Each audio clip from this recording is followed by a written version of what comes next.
The Central African Republic is located in the heart of Africa.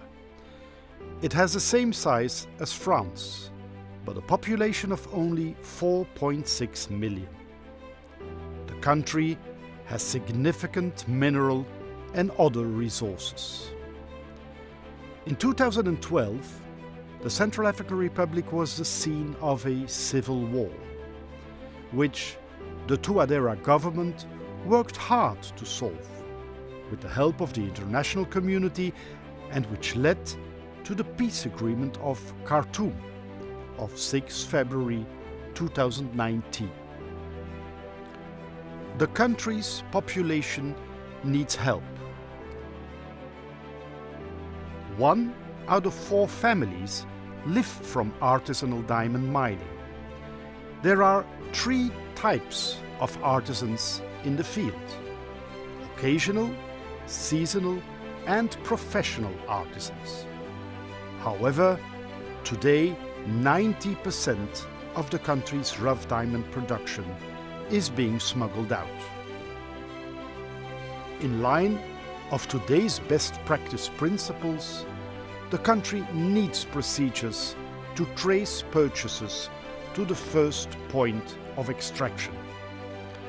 Alluvial mining is organized through so-called chantiers. That means 10 to 15 miners working under the supervision of 1 artisan. The artisan finances and provides the miners with the tools, selling extracted diamonds to what is called collecteurs. Collecteurs are intermediaries acting between artisans and diamond buying houses. At the same time, the Central African Republic needs Kimberley process protocols to assure all mined diamonds are conflict-free. Every single purchase is recorded on a so-called bordereau d'achat, and every miner or ouvrier needs to be registered with a carte d'identité. This starts in the provinces, where a fiche de transfert de diamant brut is issued each time diamonds are transferred to the national airport. This fiche indicates origin, destination, date, serial number, total carats, and also individually each diamond above 5 carats. Parcels are then sealed and the bag is handed to agents of the Brigade Minière. The buying house then brings the sealed parcels in front of a panel of 6 backdoor evaluators. Afterwards, a procès-verbal de réception de diamant brut is released. Then pictures are taken for analysis by the working group of diamond experts. Afterwards, the diamonds are packed and sealed with red wax. Then there is the final Kimberley process clearance in 7 days. This timing is very important, not to have investors' capital blocked. Obviously, this strict adherence to KP protocols is essential, but the country also needs diamond production to return to the formal market. A comparison with the past teaches us that while in 2012 the total production was about $62 million, in 2018 only $2.3 million was reached.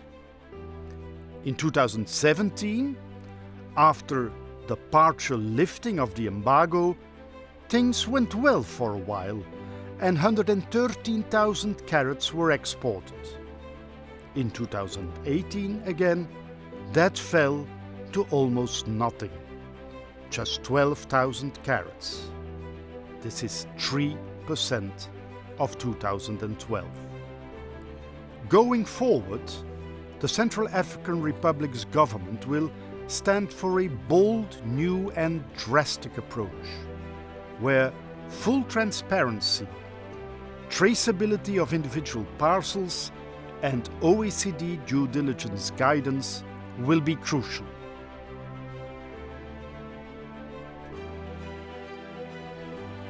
All existing bureaux d'achat can participate into demonstrating their capability to formalize exports and to withdraw from any engagement in the informal circuit.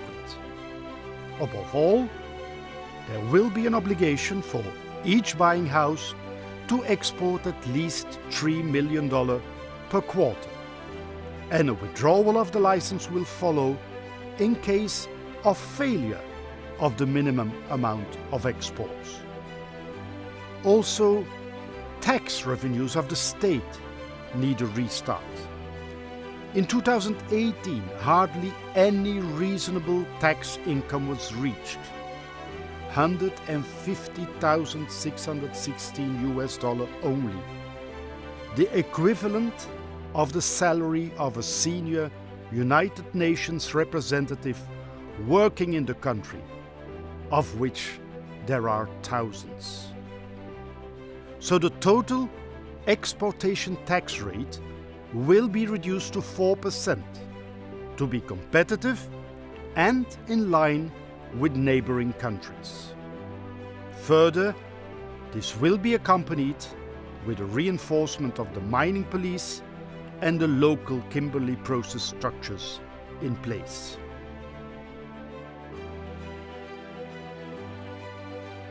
The Central African Republic thanks the international community for the assistance it has received. In particular, the Kimberley Process Certification Scheme, where especially the work of the CAR monitoring team is applauded.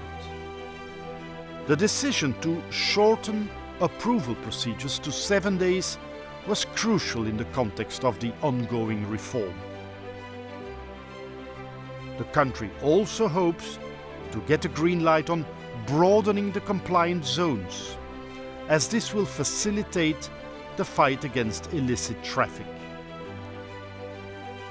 It is the Central African Republic government's hope the reform process, and in particular the peace agreement of Khartoum of 6 February 2019, will bring the first positive results already at the KP plenary in New Delhi, and will lead to a new operational framework which will allow a normalization of the country's exports.